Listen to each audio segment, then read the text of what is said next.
Very good. Brilliant. Good afternoon, everyone, and welcome to our event titled Making Climate Policy Work for Future Generations. In the next hour and a half, we are going to hear from different speakers about their thoughts on the rights of future generations and the different ways that we can safeguard them. My name is Jessica Antonissen. I am the advocacy lead on intergenerational justice with Generation Climate Europe. Generation Climate Europe, or GCE, is the largest coalition of youth-led networks on climate and environmental issues at a European level. I would like to share with you shortly what you can expect in the next hour and a half. We'll kick off with an introduction by Generation Climate Europe's president, Agatha Meisner, and then we have a keynote delivery from Alberto Alemano, who is juggling different events, so we'll get there. And then we will host a panel with three excellent speakers. We have Commissioner Derek Walker, we have Laura Burgers, and Carolyn Gardner. After that, we'll move on into breakout rooms where you will listen to two case studies, one presented by Altinay Bido Baile and Lolita Kuchen, and the other one presented by Laura de Vries.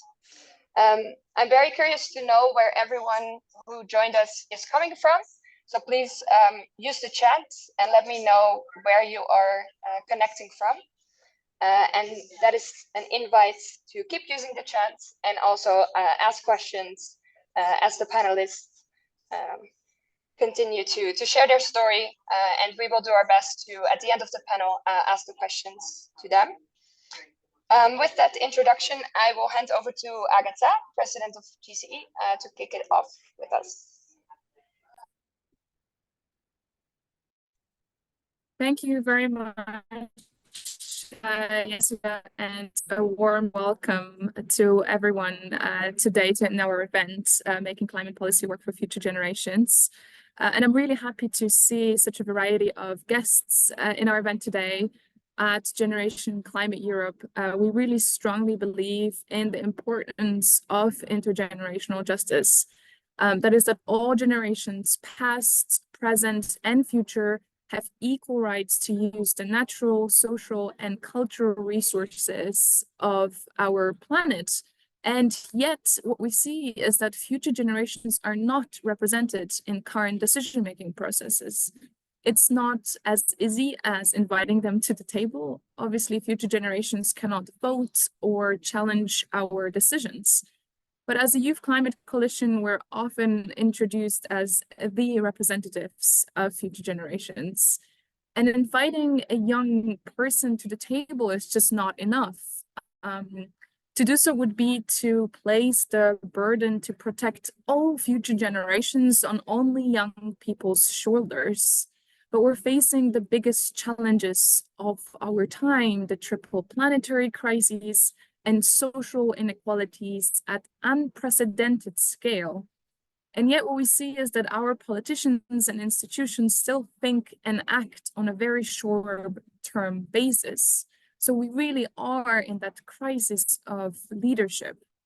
But we're seeing more and more examples around the world of ambitious intergenerational tools and mechanisms building that accountability of our present generation towards the future generations.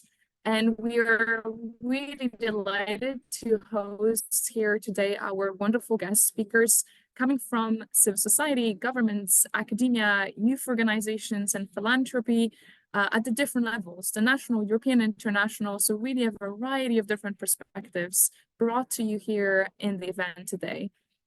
And these are really the leaders in future generation spaces in their field. So we are very grateful for your presence today. And I would also really like to thank everyone in our audience who decided to take 1.5 hours today of your time for our future. So thank you so much, everyone, and over to you, Jessica. Thank you very much, Agatha, for setting the stage. It will be very obvious, but I completely agree on the importance of this work around future generations when we think of sound climate policy. And with that, I would like to invite Alberto Alemano to take the mic. Alberto is an academic, an author, a social innovator, And he is founder of the Good Lobby and professor at HIC. With this, I invite you to come on in. And I see we're sharing the screen. That's great.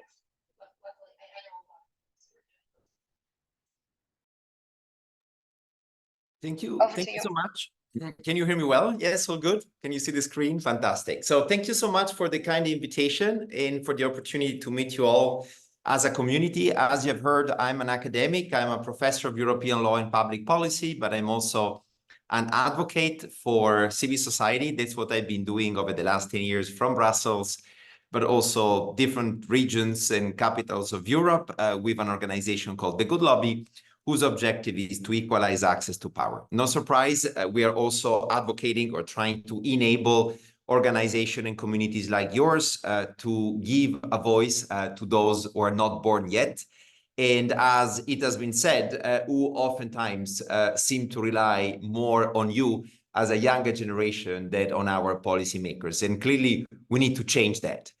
So I would like to share a few slides based on my own research, on my most recent paper, but also on a coalition for future generation in Europe that will be launching in a couple of hours here in Brussels with a variety of organizations, both faith-based, like the Jesuits of Europe, as well as others, including non-NGOs in environmental and climate space. So let me start from something obvious, but important to be mentioned. The fact that the European Union as a project at the end of Second World War was conceived as a long-term project, a project capable of incorporating the long-term thinking in the day-to-day decision makers. In other words, probably for the first time in history, certainly in our continent, political leaders were thinking more about the long term as opposed to the short term. But of course, to get there, they had to go through different wars. They were facing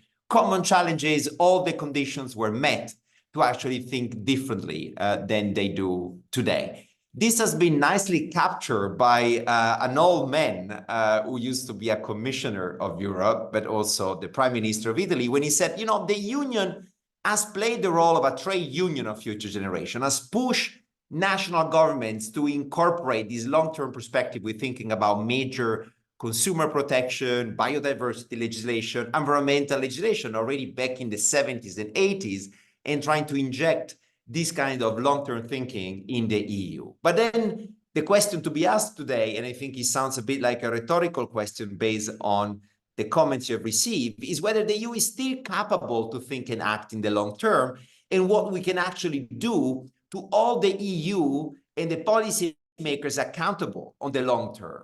When you think about what the EU has been going through, starting from the Euro crisis all the way to the inability of Europe to tackle or address the migrations challenges that were brought by the fact that there are people dreaming of having a European life and trying to get into the European continent, becoming a fortress Europe. Brexit, that also has disrupted the day-to-day decision-making. And then, of course, the pandemic and then the Russian invasion of Ukraine all together prove that the EU can be resilient, can take important decisions that have implications for the long term, but they are very reactive and they are very short-sighted. Think about the next generation EU, the fact that the EU for the first time has been borrowing money together on the markets is still a one-off, is not something that has been institutionalized for the future. So we are just creating a huge public debt burden for the future generation, but we're not creating a sustainable way of financing the union. So no surprise, future generation have no rights, not even in the European Union. The European Union doesn't really have a strategy beyond 2050. And basically every single time a decision is taken in Brussels, that decision is discriminating against the future generation because their voice is not heard.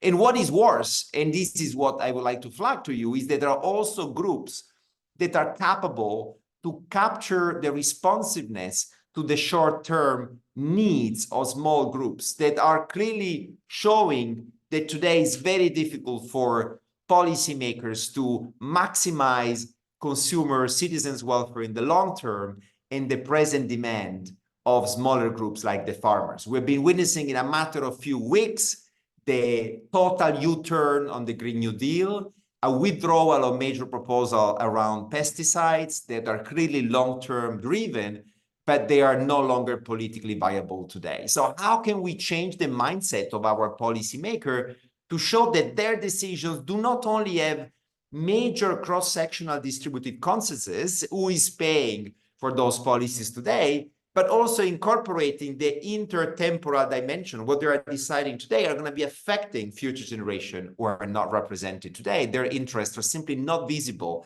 They're not salient on the desk, on the analysis, on the impact assessment that the European policymakers are looking at.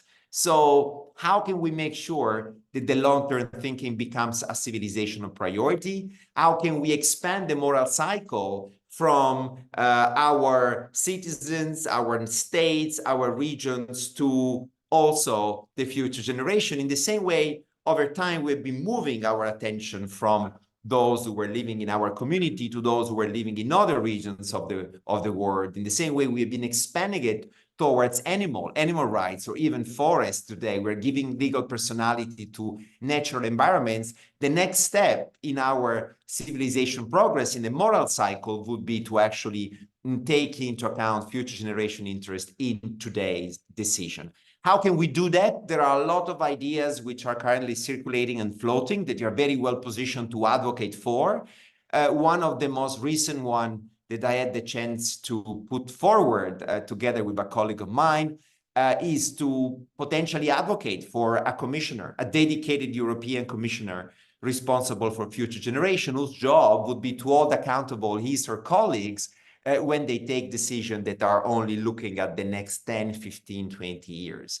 We can combine this with impact assessment. There is the European Youth Forum pushing for a young generation youth test, but we are going even further by saying, well, it's not only about the next generation, it's about next generation plural. So we need to really expand the data collection that policymakers make when thinking in the long term about the deployment of technologies, about the redistribution of resources, about the way in which they actually allocate resources, and perhaps even having an interinstitutional agreement binding not only the Commission, but also the Parliament, the Council, and the Member States, who might have a trickle-down effect, and perhaps even bringing at the European level experiences like the one that the intergenerational equity system developed in Portugal, and trying to Europeanize that solution. So there are a lot of initiatives. There are future generation dedicated institutions emerging, but not visible yet at the European level. However, and I'm going to close on this message, regardless of the institutional setup we are going to develop in Europe and at the national level, what matters is to realize that Europe can afford to increase its own democratic quality regarding future generation in order to develop a new democratic routine in which both the voters and the policymakers are not simply looking at the present, but they're also looking at the future.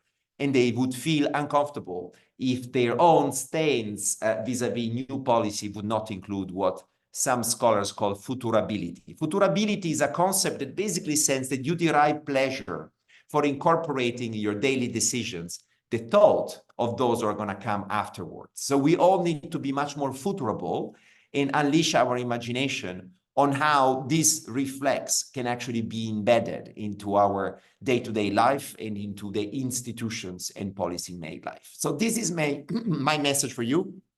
I hope you will find it provocative enough. You will have enough food for thought, and happy to get some comments on the chat on you if there's still some time. Back to you, Jessica. Thank you very much, Alberto. For those interesting reflections, I do invite everyone to use the chat and share their thoughts on it.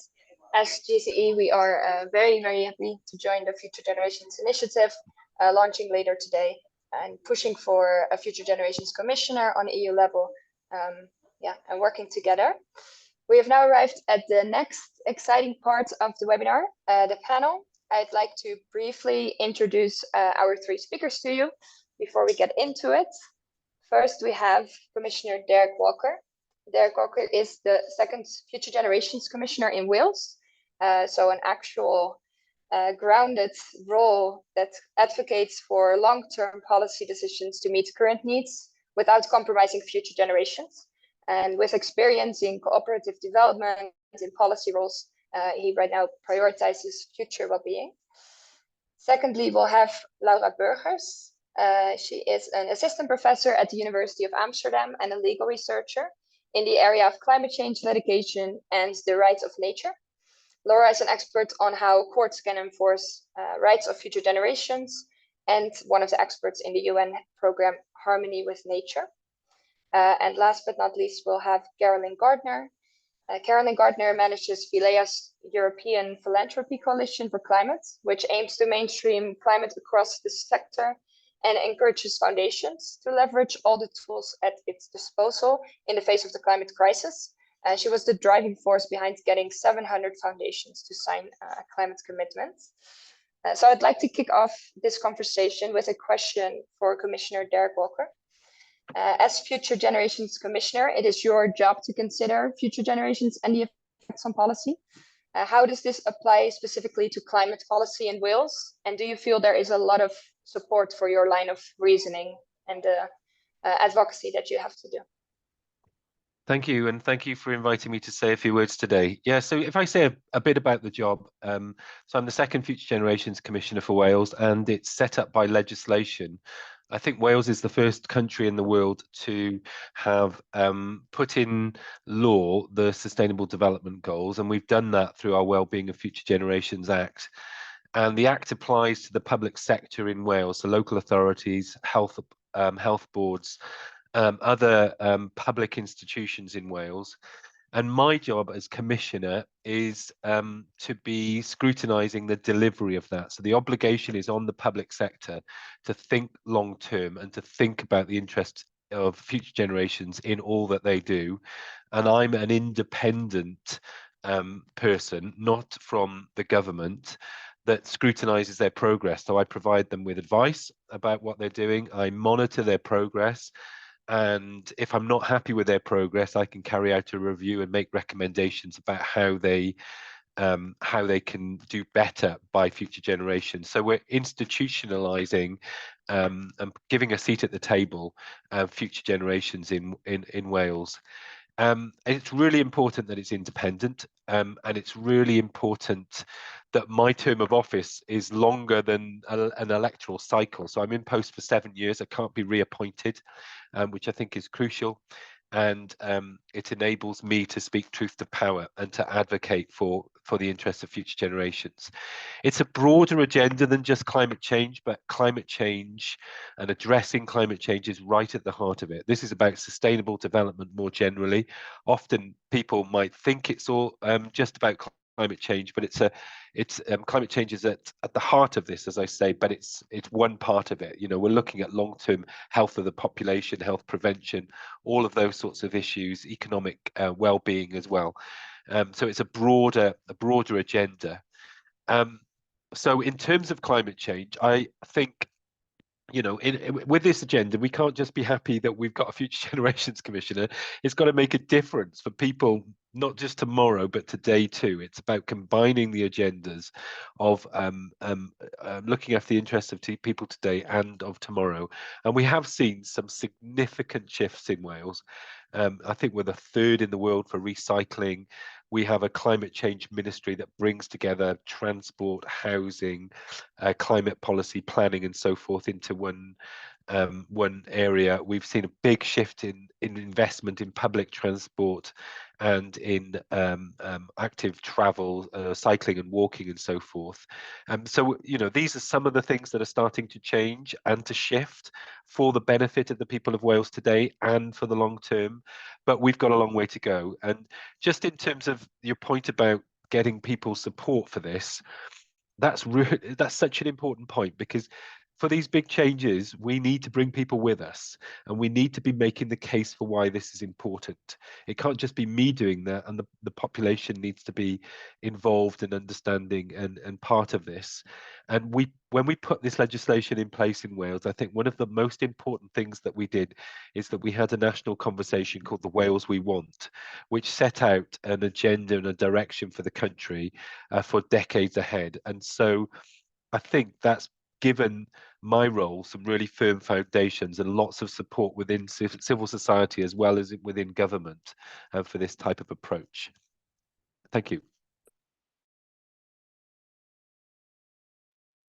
Thank you very much for that great answer. There was a lot of things in there that I immediately wanted to reflect on, but I'll try to keep it short. I think especially integrating the SDGs and law together is really important, because so often it's a voluntary process that states all together, they agree to it, but who's doing what is very unclear. And the other point I found very interesting is no re-election, a longer period of time, so longer term thinking and not about your next campaign, and that everything intersects with climate policy. I could not agree more. But we will get back and hear more from you, luckily, later on. My second question is for Carolyn. Philae has been a leader in rallying philanthropic support for climate action. How have you seen youth voices shape the climate funding strategies and commitments of partner foundations? Thank you for your question. So as you have said, we are seeing more foundations. So maybe just to give context, actually, a figure we speak about a lot is less than 2% of philanthropic funding within Europe goes to climate. So that kind of sets the tone for this my input, but we are seeing more and more foundations embracing climate as a cross-cutting theme and integrating it not only into their programmatic work and their grant making, but also really across their organizations. As you mentioned, we've got more than 700 foundations globally thinking this way through our commitments. But I think when you bring the youth element into that is quite a different story. For example, last year, or I guess 2022, 2 years ago, there was a study published of how much of the climate funding from the biggest climate foundations goes to youth-led movements. And the figure that report found was less than 1%. It was 0.76% of philanthropic funding of that kind of less than 2% figure. So really minute sums going to youth-led movements. And then even the funding that does go to youth-led movements is very unevenly distributed. A lot of it's going to the global north countries and to North America in particular. Another thing that we do within Philae is encourage foundations to be thinking about how they can be better including children and young people in their work. And so maybe just to highlight some of because they are one of the key beneficiaries of philanthropic funding, but they're not often involved in the conversations and in the decision making. And so maybe just to highlight a couple of the pathways that we've seen for foundations to do this. So children and young people can help foundations in their programmatic work and thinking through their strategies, and they can be involved in the decision making over resources, particularly when it's on a program that's involving children and young people. They can be involved from the concept of a program all the way to its delivery and its evaluation. And last but not least, we think foundations can be investing in young people, both financial resources, but in terms of advocacy as well is an important role that foundations can play. But I also wanted to touch a little bit on the future generations, because that's what this panel is ultimately about. And philanthropy is slightly different to the public sector, and it can play this role of very patient and long-term capital, and it has a certain degree of independence. But there's still only a small, albeit growing, number of foundations that are integrating kind of foresight and futures thinking into their work. And I wanted to briefly mention one example, and we have a case study coming out about this, which will provide more information. But in Switzerland, a foundation called Stiftung, sorry, I'm not German and my German's not great, but Stiftung Mercator Schweiz, that is a foundation that exists to empower civil society to meet the challenges of our time, including climate change. And they've for example, embedded foresight thinking across their organization. They have a dedicated team member whose role it is to ensure that this is well connected across the organization. And so it's good to see that more and more foundations are thinking about future generations as well, and embedding that into their work. Thank you. Thank you. Yes, that's really interesting. And also thank you for touching upon the future generations aspect of this question. I think we all know that without funding, we won't get very far. So we do need to fund to safeguard for the future. And yeah, thinking long term again is key there. My next question is for Laura Burgers. From you, I'd like to know, how can we frame climate policies in terms of future generations or future people's rights, and how can that help address the climate crisis from a legal and human rights-based perspective? Yeah, thank you. And thank you very much for having me here. Oh, I see now myself pinned. It's always a bit uncomfortable when you see yourself. But in any event, what we see today in all kinds of policies is, of course, that constantly all kinds of cost-benefit analyses are made. And it is quite important, benefits and costs for whom. So often, but this is actually something like economists are better able to analyze than me as a lawyer, but often only present day costs are taken into account, whereas of course climate costs dramatically increase over time. So I think it's very important that indeed also those longer term costs and benefits are included in all kinds of policy making and policy making processes. So from a human rights perspective, it's also interesting. So usually in the law, only people who are already here can go to court to enforce their rights. But what I've seen in my research, which is about climate litigation, is that actually a large number of NGOs who launch cases about the responsibility for climate change also say that they represent future generations. And sometimes this is accepted by the courts and sometimes it is not. And the effects of climate change are already that detrimental to present generations that if the case is won, we see actually that this can happen purely on the basis of presently living people, on the rights of presently living people. But of course, also these kind of cost-benefit analyses sometimes also play a role in the law. So for instance, to determine whether someone is acting hazardously negligent, usually judges use a so-called learned hand formula, in which they also do, in essence, a sort of cost-benefit analysis on how demanding or what are the costs of taking preventive measures against how big is the danger and so on. And of course, if you count all the damage to future generations, that only makes the outcome of such reasonings more into the direction of take action earlier on, take more action on climate change.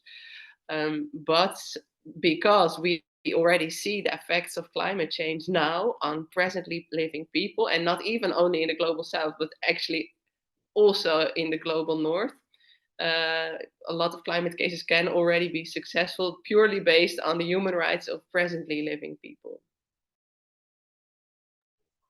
Thank you very much.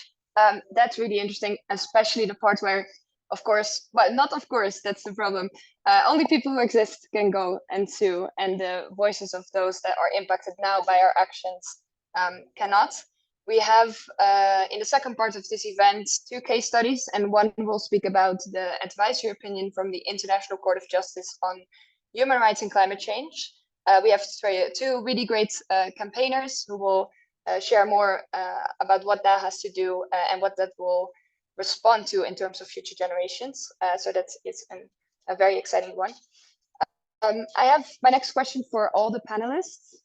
What initiatives or policies that have helped strengthen representation of future voices are you most enthusiastic about? What are some key examples that should give us hope for next steps? Carolyn, can I invite you to share your reflections first? Yes, thank you. There's two things that when reading this question, came to mind. So the first is the Youth Climate Justice Fund, which is a new pooled fund that's launched in the philanthropic sector, and it's a kind of for youth by youth pool of philanthropic capital. And part of the reason I think it's really cool is they're trying to the way that they give the money is really trust-based funding and youth to youth capacity development. And it's also one of the big elements of this pooled fund is also about donor education and encouraging foundations to be thinking about how they include young people in their climate funding. So that's a real response to that, the figures that I was talking about. And then another thing that I wanted to talk about is one of our National Association members in Italy. They've launched an initiative called the Future Chair Commitment, and that's a commitment for foundations in Italy to embed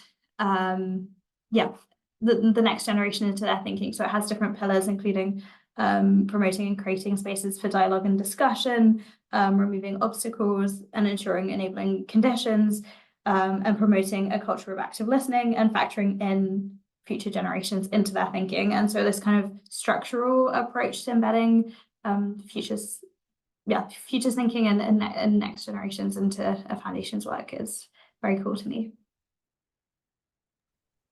Thank you very much. I agree, of course. Let me go over to Commissioner Walker. Can I ask you the same questions?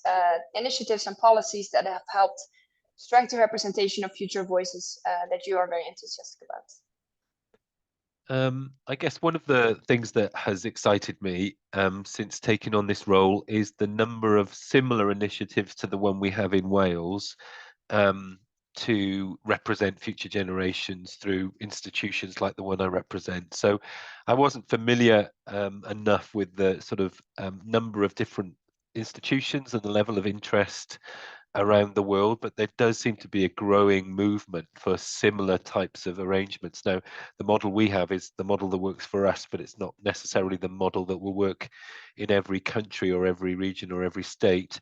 But I've been bowled over by the number of different countries and the level of interest from around the world to do something similar. So let's hope we see far more of these types of institutions.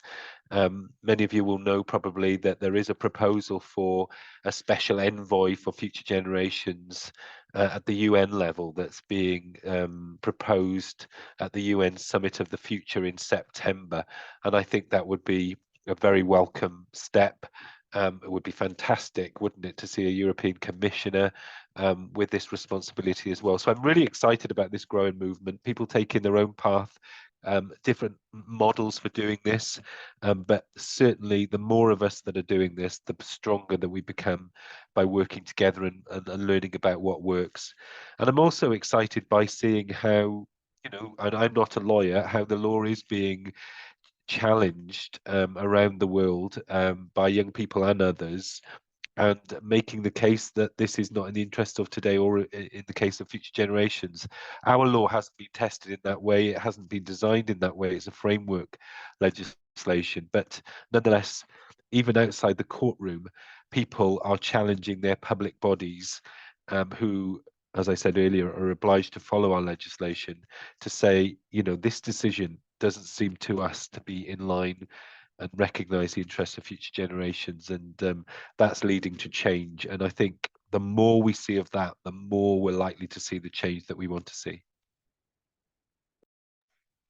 Thank you very much.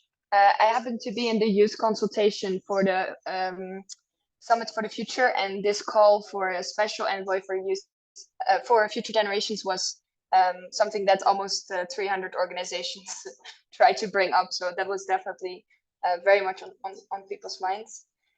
Laura, can I invite you to share what initiatives and policies come to your mind? Yeah, thank you so much. Well, the first thing I would thought of when seeing this question, I'm very enthusiastic, of course, about the work that Derek Walker is doing. Like I always talk to everyone about this Future Generations Commissioner in Wales. But perhaps it's nice if I can highlight two judgments. So my expertise is really into judgments. specifically in climate litigation. So two judgments that I could highlight in which the court did accept a representative claim on behalf of future generations is one fascinating judgment from Colombia, where the Supreme Court said that in order to protect the future generations against climate change, actually the rights of the Amazon should be recognized. So the Amazon forest then was seen as a rights holder, and for all those who are not lawyers, this is really a paradigm shift actually in the law, because usually everything that is nature is seen in the law as an object, and now it's said that this is a legal subject with its own rights. So that's really an enormous shift. And I also really love the connection there between the rights of future generations on the one hand and the rights of nature on the other. So rights of nature is also this fascinating transnational legal movement. And the other judgment that I would like to highlight is one from Pakistan, in a Pakistani climate case, where the judge actually referenced to this wonderful book written by Roman Krznaric. Maybe you've read it. It's called The Good Ancestor. And this judge actually says that, so it was interesting that Professor Alemano first highlighted in his keynote, of course, that future generations often do not have rights. Future generations are mentioned in quite a lot of legal documents. So I think in some legal system, we can even argue that they have rights, perhaps even in the European Union legal system, because they're mentioned in quite a number of EU treaties. In Pakistan, I think they do not have rights on paper. So this judge actually made a flipped it around and said, I, as a judge, have a duty to be a good ancestor, referencing to this book by Roman Krznaric. So that I found really, really inspiring in a way, because we do not only have to reason based on from the rights of future generations, we can also reason based on our own duties that we have now towards the future. So those are the two that that came to mind. Thanks. Thank you very much for those reflections. I think that people realize once or sometimes they bring up a story once they have young kids, that they realize it's important what they are leaving behind. And maybe this narrative is gaining more traction in that sense as well. I'd like to ask my last question also to all three of you. We've touched upon this quite a bit now, but scholars are increasingly arguing that future generations should have these formal representation in democratic processes. But what do you see as opportunities? We've heard examples, but also as challenges. And I was scrolling through the chat, and I also saw a question from someone. Does the right-wing push in Europe have anything to do with this? So it's time to get political. But in general, I'd like to hear about what you see as challenges and opportunities. Could I invite Commissioner Walker to come in first on this one? Thank you. Really interesting question. I mean, the challenges are probably where I'm going to start. I mean, the biggest challenge that I face with this agenda is the issue of how can we deal with the today when we've got huge challenges in the delivery of our public services, and think about the future. So people seeing this as a either or, a zero-sum game. You can't have one without the other.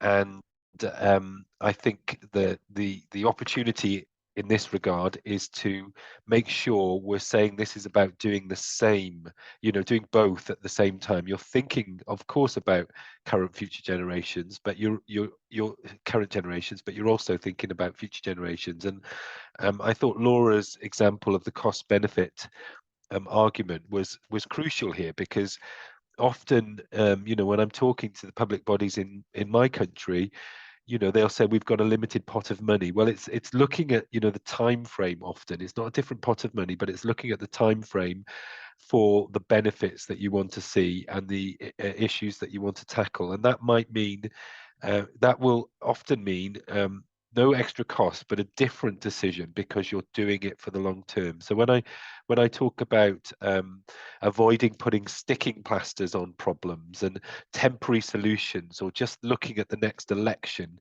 that that kind of language seems to have traction with people, and people understand that we don't want to do things twice, that we need to do things right first time.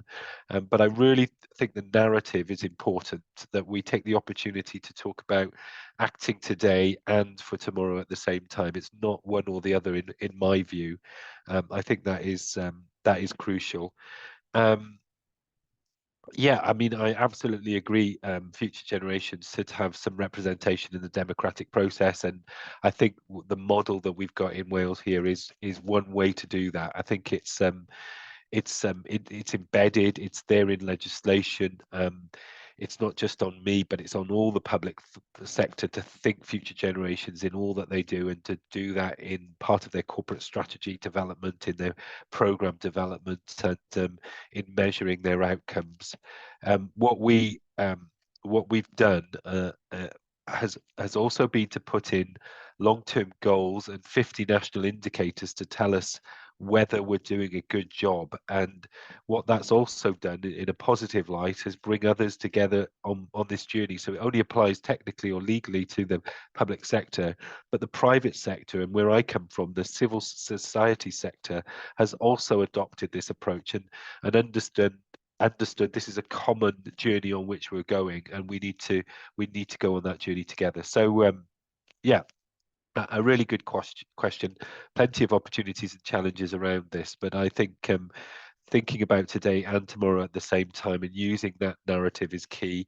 I also think, the point I'll come back to about taking people with us, involving people, which is one of our ways of working, one of our principles for this legislation, is crucial to this, because otherwise people think it's a top-down approach. It's an ivory tower kind of concept, and it's divorced from their everyday reality, and we've got to make sure that this is very related to what matters to people today. Thank you very much for well explained, and completely agree. I think we see sometimes a similar issue where countries or people tend to look inwards into their own situation instead of globally with international developments, but knowing that eventually the situation outside will come back and impact you as well. So this narrative shift and how people interact with that is really, really interesting. Laura, how do you see this question? Well, I think there's many challenges also on many levels and in many stages. So one challenge is obviously one challenge perhaps initially is, how do you want to give shape to this? It's something you indeed should determine.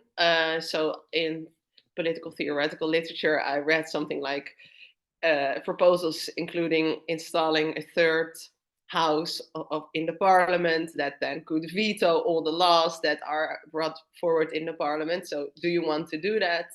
Then if so, or if you want to adopt another model, how far into the future do we need to think about this? If I'm not mistaken, in the case of the Future Generations Commissioner in Wales, this is also limited, right, to 25 years? Or oh, sorry, I say it wrong.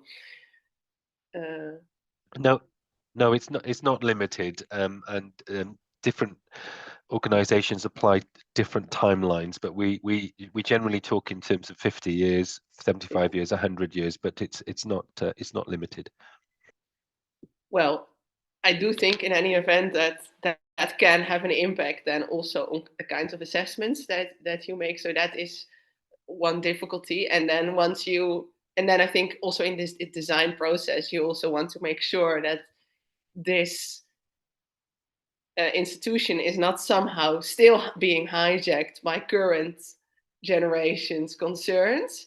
But then I think that's also very much in the rollout process. Then there will be also perhaps a political struggle, but that's perhaps also part of the beauty of the process, where you have to determine then what future generations really want. And this also, I think, depends very much on each domain. So of course, it's not only about the climate, it can be about many other policies. So I think it is quite difficult to design this, but that should not discourage anyone from doing something like this. You can have numerous options, and I think it's only good if if there will be experiments with this. Yes, thank you very much. I wrote down creating something within the system that changes the system. That's always a challenge. So it needs to be designed very well. Yeah, completely agree. Carolyn, let me come to you on the same question. It's difficult to add. There's so much that's already been said, but maybe a couple of things from my perspective. First, it's like you need a complete shift in the way that things are thought about, and we speak a little bit within Philae about futures literacy as a skill that we need to build. And I think it's a skill that needs to be built within the public sphere and among citizens, but also within the civil society sector. I think it's maybe a little bit newer to us in philanthropy, whereas the private sector, for example, has been thinking maybe longer term for longer than us. And also, I think Alberto's comment in the chat about the kind of normative aspect of it, and I think we need to have a common understanding of what we mean by futures generations, also across the different parts of society. Completely agree. We are almost at the end of our time. We have room for one question that I saw in the chat and short answers. The question is provocative. Do you think that we can solve the issue of climate change by sitting in an AC room, or will we have to come down to the ground and fight with politicians, governments, and industrialists, and even risk our lives? So I think this question is about what we as individuals have to do to spur the system, politicians, and others into action. And I invite short answers before I enter my last question to this panel. Maybe now, Caroline, would you like to go first?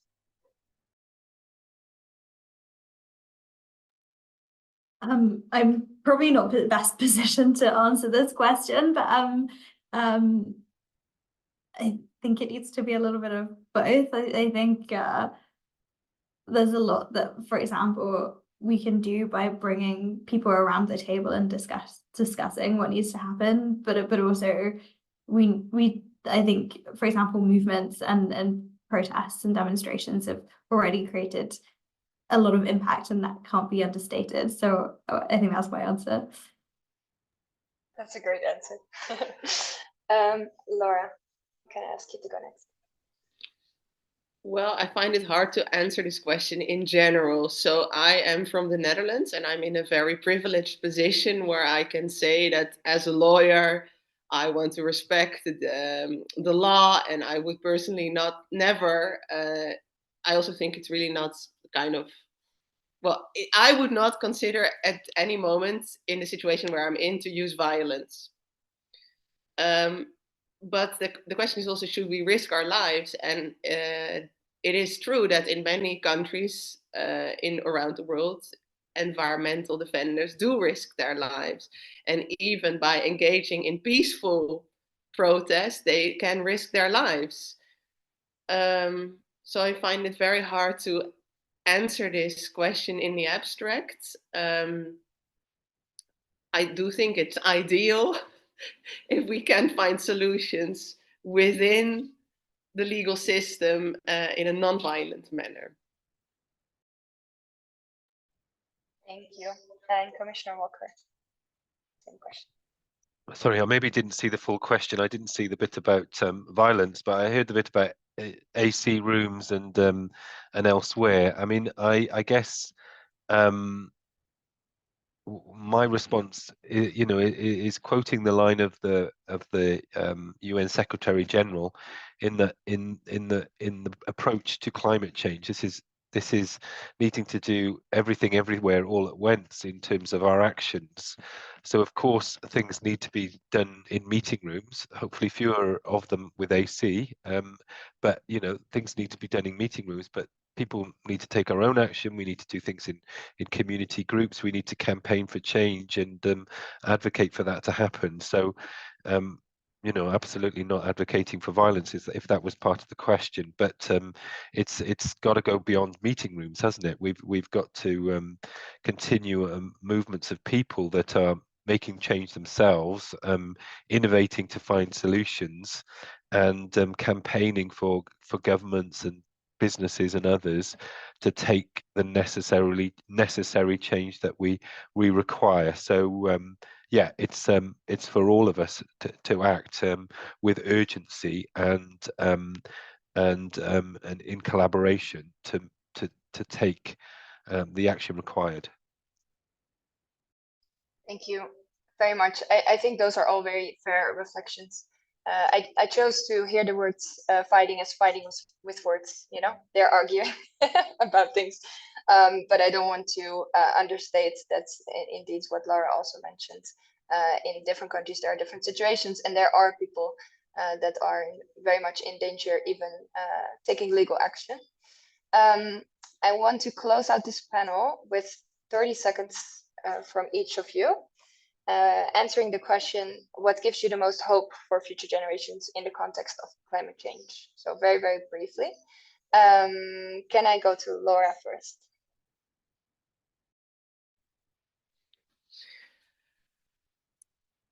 What gives me the most hope?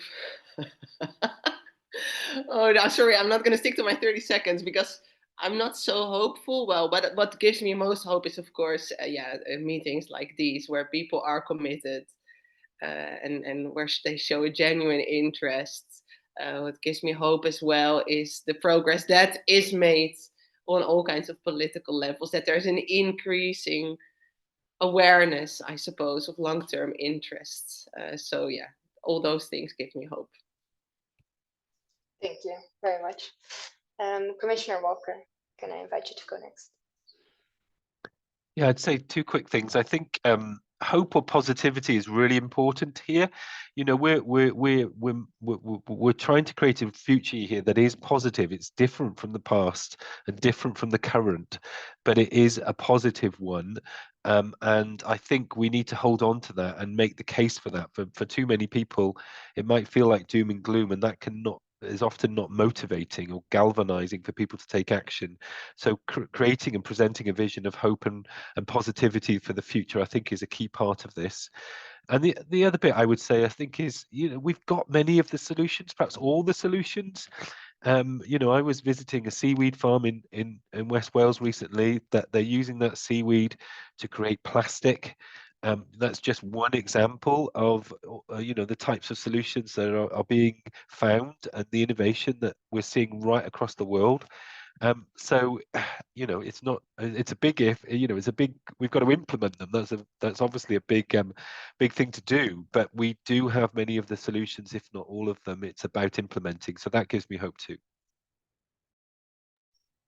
Thank you very much. And Carolyn, can I go to you last? I'll also try to be brief, but I think one thing that brings me hope is what youth-led movements have achieved so far, particularly considering the lack of resources that they have. And so I think, what if we are able to unlock more of these resources on the philanthropic side? What then could these youth-led movements achieve? And another thing that brings me hope is very much from the philanthropic perspective. I think we see a genuine shift within the sector towards more participatory, flexible, trust-based grant making and longer term thinking. And I think that's one of the ways that we will unlock more resources for this really important kind of work. Thank you very much. With these words, one more very big thank you to all of you for taking the time and sharing these reflections with us. I think it was really valuable discussion. After, right now, I'd like to go into the breakout room sessions where we hope to inspire even more with concrete examples of things that are a great step towards safeguarding the rights of future generations. You'll hear one example either from Laura de Vries or from Alti and Lolita, and we have room for input and for discussions as well. In these conversations, I'd like you to focus specifically on challenges and on opportunities of these concrete examples, as we've also done in the panel. And I would also like to invite the panelists very much to join the breakout rooms and listen to these case studies and join the conversation and reflections of the youth that and of all the participants that have been here. And when we get back together, I will ask one person per group to report. For the first breakout room, I will ask you to focus on a reflection on the challenges from the real life examples that we have had. And for the second one, I'd like to focus on the opportunities that these examples bring to mind. Don't worry, there will be 2 people from Generation Climate Europe's team per room that will go over this again and that will help you through the process. So I will ask Lucy to divide us into the breakout rooms, and soon we will start to disappear. I will open the rooms. If one of you feel like they're not in the right room, you can just send me a message and I'll assign you back. This should open now. Yes. You are now. Yeah, you're starting to leave. Thank you.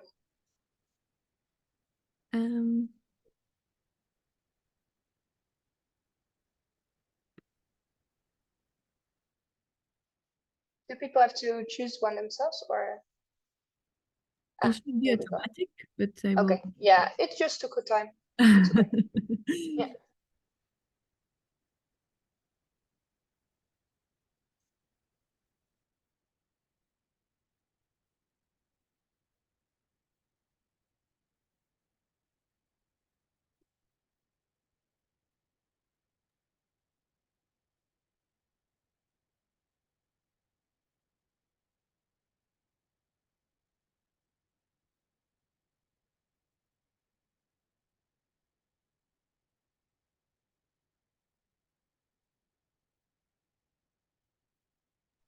Sorry, for me, they are showing up as unassigned. Don't know if you want me to.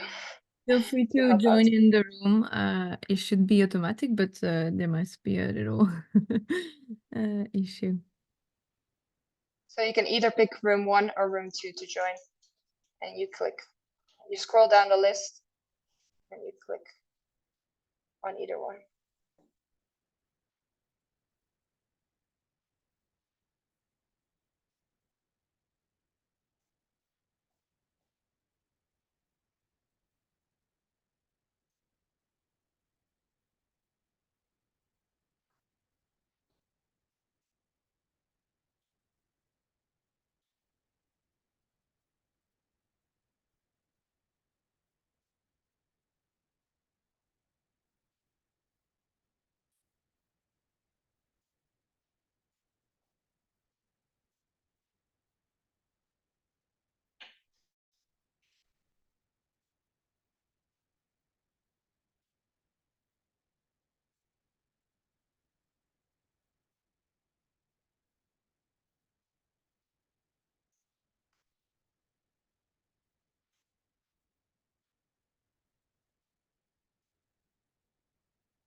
Okay, should we go? We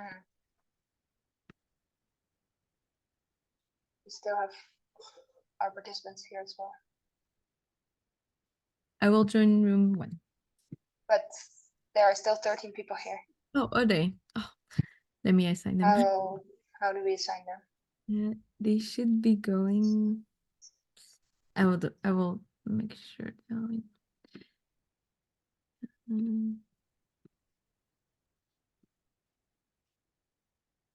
Yeah, I don't get why they're not here.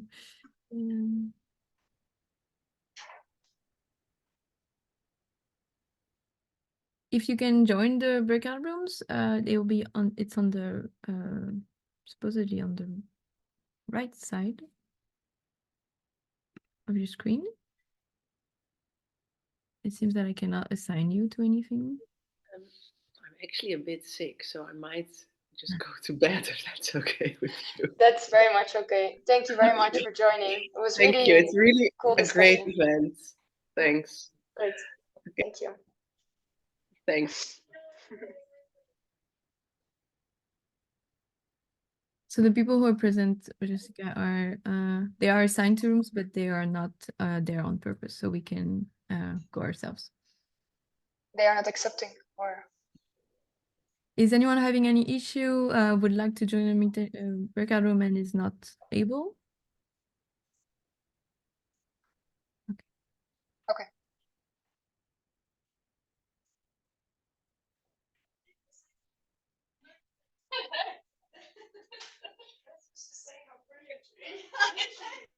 And it helps in organizing this event. I will manage especially the chat, and I will be the note keeper for this breakout room. So in any case, you can ask me if you have doubts or something you have to be more clear about.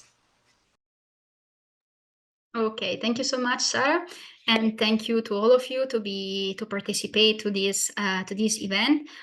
In this breakout room, we are going to listen from Laura De Vries. Just to give a quick introduction about Laura, she is a candidate member of the European Parliament for Dutch Party D66 in the upcoming new election. And among other role and experience, she is also a former board member of the Dutch Youth Climate Movement, advocating for the voice of youth in the Dutch climate debate, and a generational test on policy being adopted. So now we are going to give Laura 5 minutes to explain her case study, and I want to ask you if you can tell us more about your experience lobbying for a generational test in the Netherlands. And so Yes. the floor is yours.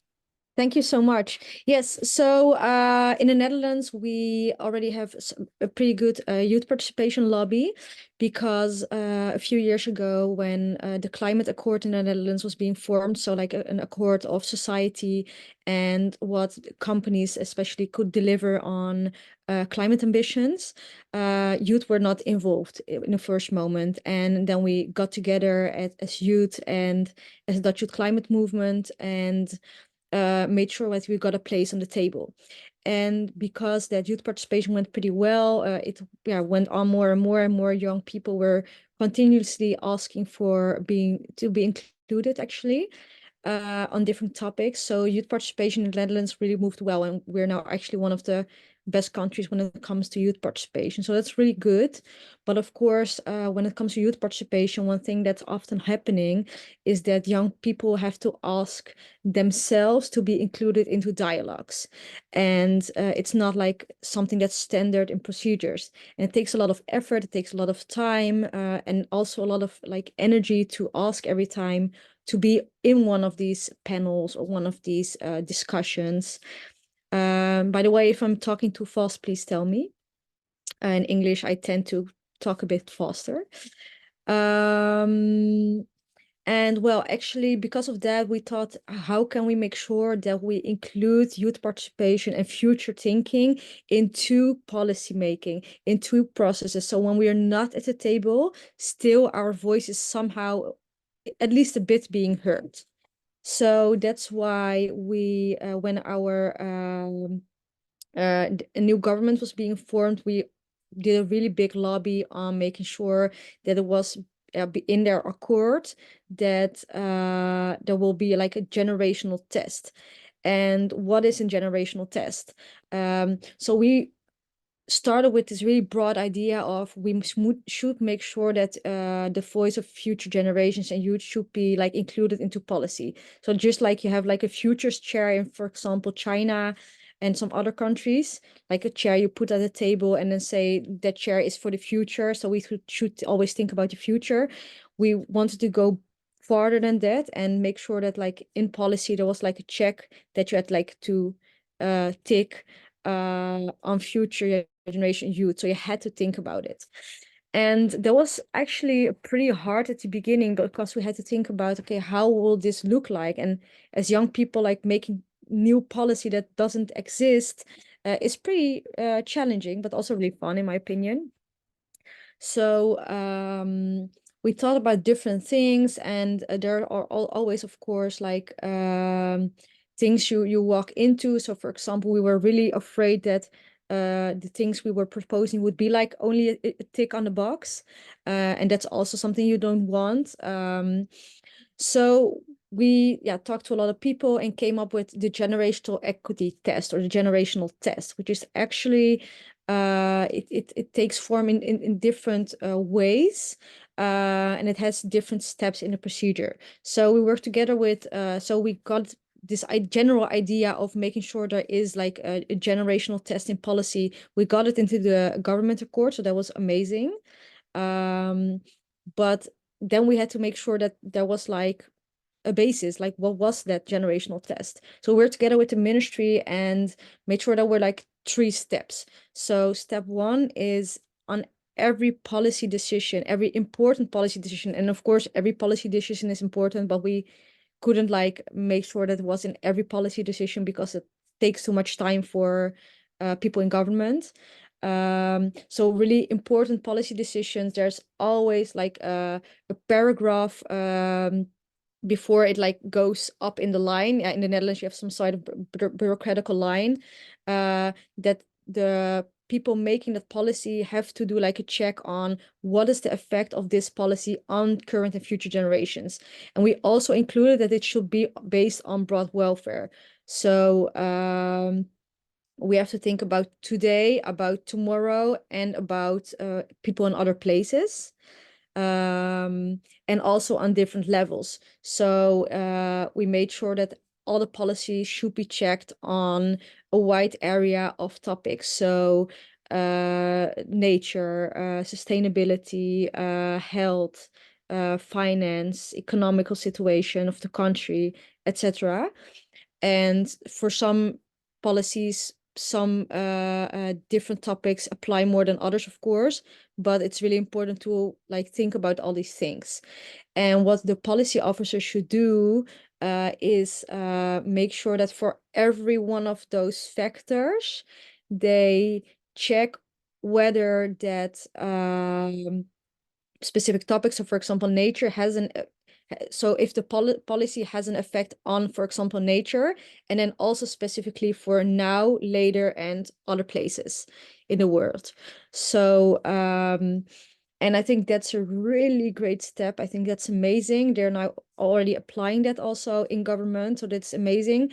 We are walking into some walls because a lot of people in government find it hard to apply this because it takes a lot of time. So they tend to want to skip it. So we're looking towards more, how can we make sure it's more obligatory? So one of the things we did is also ask if there will be like in our Dutch government, there's like, as a policy officer, you have to send it up and up and up, and you have to like get it checked by different people, or director general, a secretary general, etc., and then the minister, of course. And we wanted to make sure that when it comes to the director or the director general, that there has to be a paragraph where you explain what the effects are with like a traffic light. So orange, green, or red. So does it have any bad effect on one of those factors, then it's red or orange. If it's like really bad, it's red. If it's questionable, it's a dilemma, actually, it's orange. And if it's good, it's green. And if it's orange or red, like you have to explain why it's orange or red. And that makes sure that there is some kind of accountability also towards the directors, etc., because they know, and if you know you have a problem when you explain it to society. And we also included in the policies that it should be open to society. So it should go into with the report to the House of Representatives. So then they can also check on when it's red and the policy still went through. Why did it went through? Because it was red. It was not good for either nature or health or whatever, for or current or future generations or for other people. So they they're accountable for that. And one of the other steps we included actually was that future generations, or at least youth, should be included in this process. Because we noticed that also when policy officers that are a bit older were looking into these factors, they were missing things. They were really missing things because they can also future think and think long term and think about other effects, but they think differently than we do. I've seen it. I've lived it. I've been at these meetings. I did these checks. it's really different. So what we did, for example, in one of these processes, and then I'll round off because I'm talking a lot, is that we one of the generational tests we did was some kind of policy, and so we did like the checklist for like the factors and the broad welfare check and everything. And then we made like the policy officers did that actually, and then we came together and looked at the work they did, and we like asked questions about it and made it more sharp and made sure it was complete. And we had really different questions and insights, and we looked more creative, so more out of the box, and it was really important that we were there. And after that, it was sent up the line, and they had to like do their accountability paragraph and everything. So that went really, really great. But what we do see is that sometimes like they want to cut off the youth participation checkpoint in it because it takes a lot of time, of course. But I think that's a really crucial part. So to round off, I think this is a really, really, really well working method that one includes youth participation. It makes sure there is some cultural shift because it goes about making sure policy officers in the long term always think about future generations and always think about other people in other countries, not only the current effects. And that test is like it's a method to make sure that they learn to always do that. And I hopefully in 10 years, a test won't be necessary because it's just normal, because it should be normal, of course, but it isn't right now. And the check part with the accountability is just really important to make sure that, because like policy officers don't have bad intentions, but it's just time. And because of time, you can sometimes like make things a bit quicker than it should be. And the accountability part makes sure that they will not do that. So those 3 steps. And yeah, if you have any questions, please tell me. Sorry for talking so long. No, thank you to you, Sarah. Sorry, Laura, because it's really, really awesome what you just say to us. I'm sorry to cut you off, but we don't have enough time. Yes, so guys, if you have any kind of question for Laura, now is the time to do it. I see that someone has written something in the chat, but please, you can also like say something now if you want.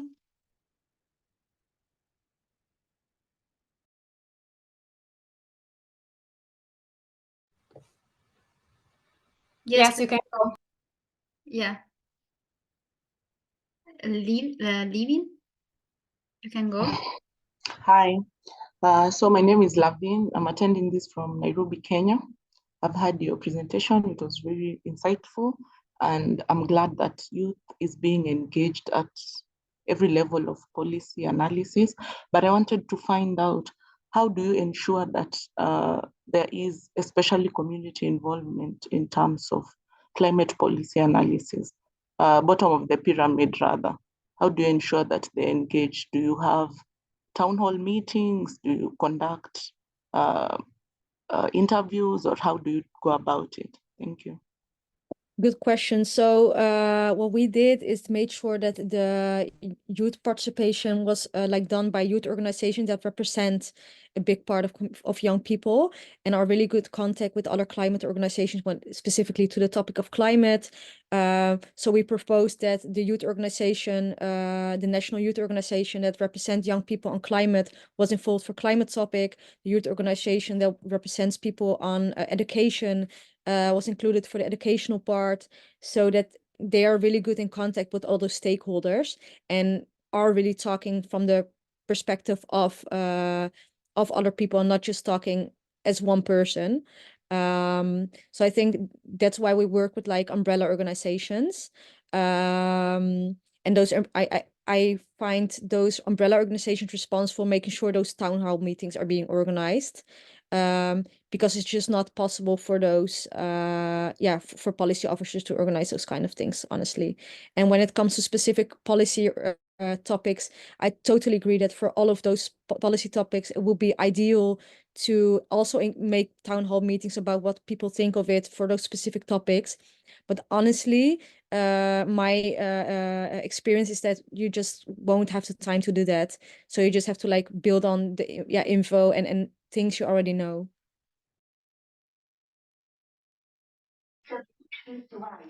Thank you, Laura. So if you don't have any other question, we can move on to our second part of the meeting. That is, as Jessica during the plenary already suggests, like we are going to focus on challenges and opportunities. And so this is an open discussion. So feel free to open the microphone or write in the chat. So I have a couple of questions for you. So the first question is, what, according to you, are some good examples of key elements to safeguard future generation? And you can also use some idea that Laura already told us. So guys, the floor is yours and feel free to jump in.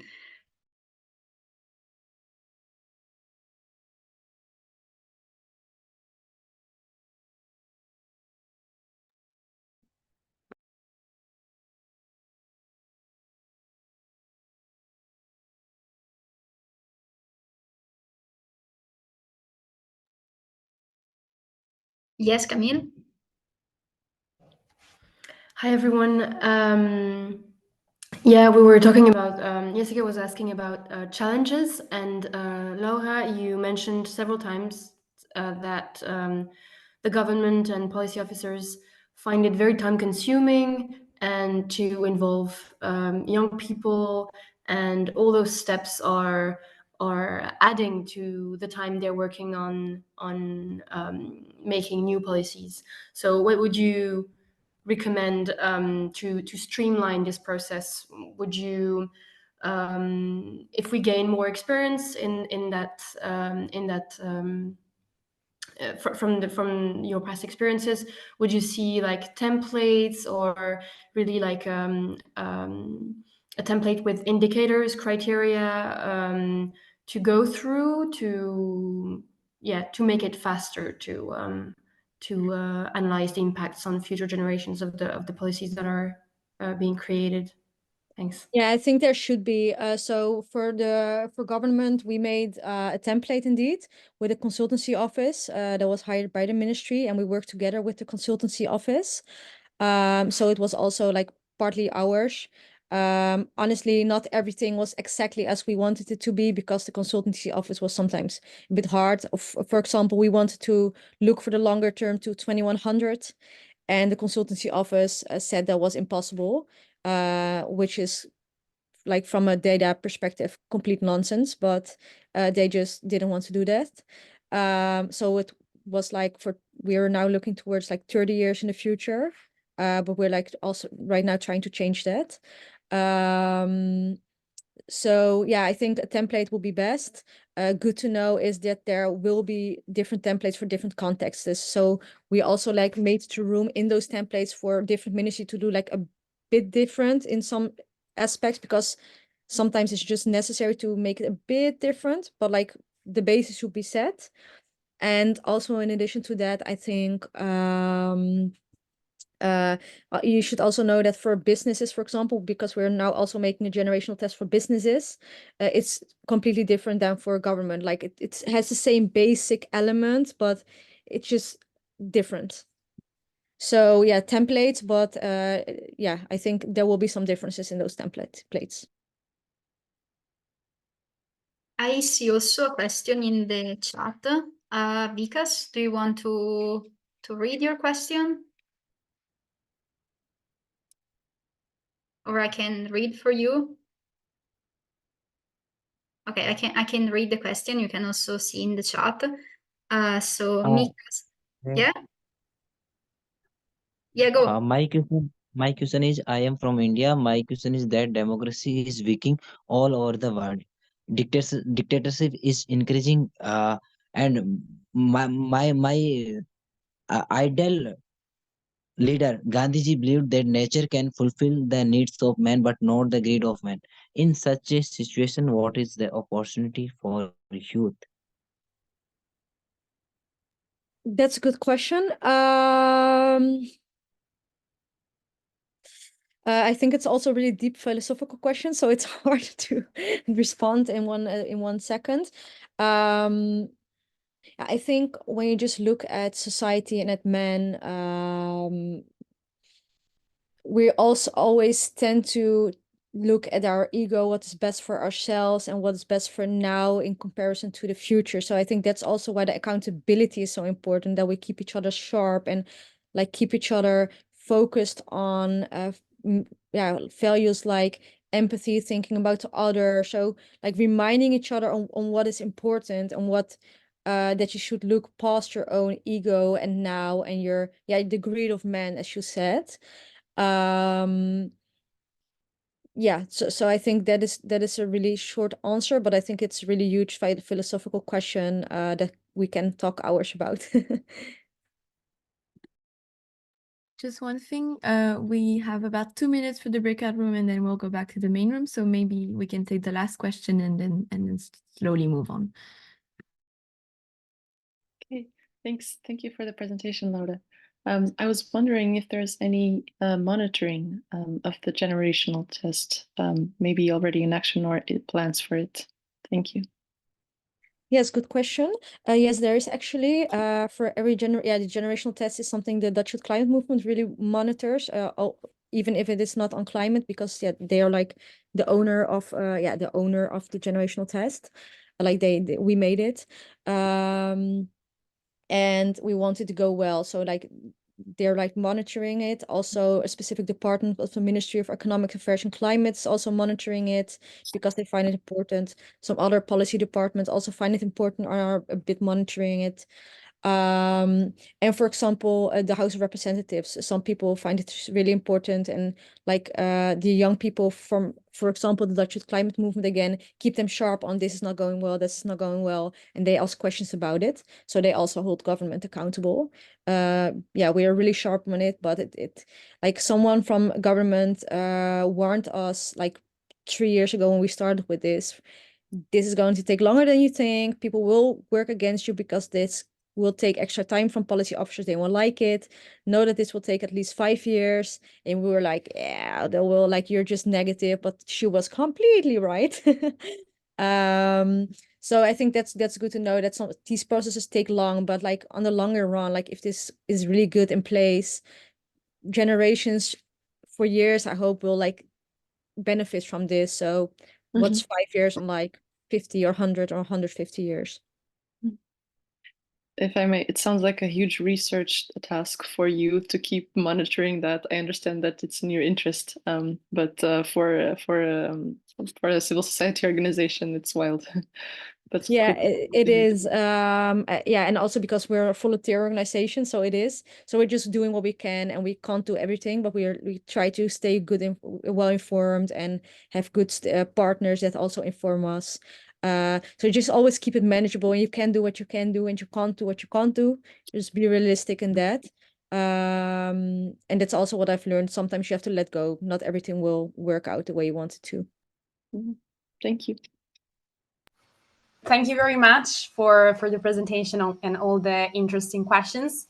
And I don't know if there is someone that would like to volunteer to report to the main group what we discussed about, especially focusing on the challenges, the timeline that we said, the problem of make policy officer accountable for this thing. Is there anyone that would like to volunteer for this part?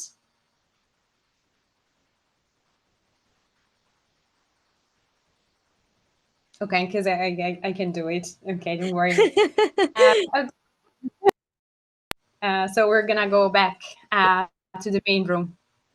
You can all start leaving, and then otherwise I'll just put you back immediately. Thank you so much.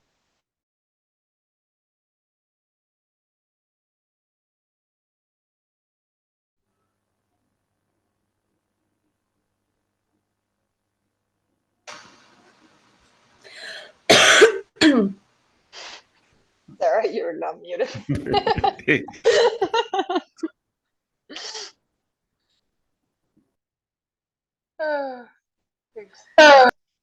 Oh, and maybe just to finish my sentence, to have more opportunities to bring these concepts, these discussions to more people, especially as such potentially very abstract concepts such as future generations. How do we define them? What is intergenerational justice and equity? So yeah, thank you for everyone for being there. But Jessica.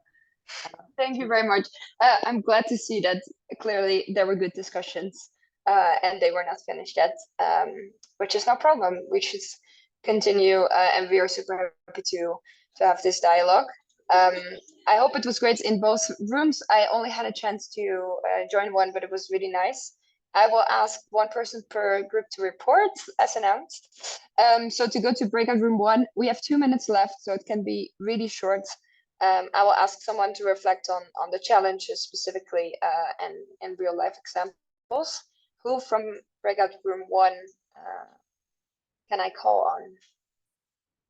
Well, I will be the speaker for breakout room. So there was engagement, but then eventually for the volunteering part. Okay, so just to be very quickly, it was super interesting. We talked about the generational test that Laura tried to explain briefly to us, but it was super actually detailed. And from this example, we were able to focus on the main challenges that something like this could have while implementing this type of test on government and in institutions. And one of the main challenge was the timeline. So actually to bring something like this to a policy officer is kind of like seen as something too huge for them, because they had to check also with the hierarchy, of course, of the government. So the timeline was one of the main challenge. So it was a very good example, but they had to come up with ideas in order like to make this proposal quick, easier also for policy officer. And another challenge was the involvement of the youth, in the sense that it was supposed to be let's say the norm, like the new norm, to try to involve the voice of youth in an environment like this, to be able to check policy, to check if there were if there were any danger, any threat to nature, to finances, so many sectors. But then eventually they had to propose themselves. So this was another challenge that we discussed about, and also the engagement and the like how do you make policy officer commit to something like this, that it requires time. So then eventually we talked about some possible solutions to make this flow a little bit smoother for them. So in order like to make it simple, but yeah, like there are still steps, but it's a very good example that also other youth associations and movement could take inspiration from. Thank you so much. It sounds like a really substantial discussion. In our room, I'd like to invite Nina to share some brief reflections. Thank you. Yeah, the discussion we had in our room was firstly on the difficulty in defining who future generations are and how we ensure that we're addressing both the needs and interests of present generations and also future generations, and that they don't become kind of intertwined in the way that they kind of are treated at the moment. And so a lot of our discussion was also on the need to institutionalize representation of the interests of future generations, in, for instance, through commissioners, both at the national level and, for instance, at regional level, like the EU level. And then also not just having these kind of commissioners that are reviewing policy as it's being developed and reviewing progress, but also enabling civil society to be involved through judicial review, for example, to ensure that concerned citizens and NGOs, for example, can also ensure that the interests of future generations are being taken into account and can look for judicial review before courts if they feel that that's not the case. And another aspect we spoke about was also ensuring that there's kind of societal awareness of the need to take the interests of future generations into account. So also taking this more down to the local level and, you know, from an educational side and an awareness raising side. Thank you very much. Great job in summarizing. the many different aspects that we talked about. We are a little bit over time. Thank you so much for staying until the end and for being with us in general for this great conversation. You can follow Generation Climate Europe on different social media channels because we will continue to work on this topic and to develop it further. So thanks a lot for all the inputs. Yeah, and have a good afternoon and rest of your day. Thank you, Jessica. Bye-bye. Thank you. Thank you so much.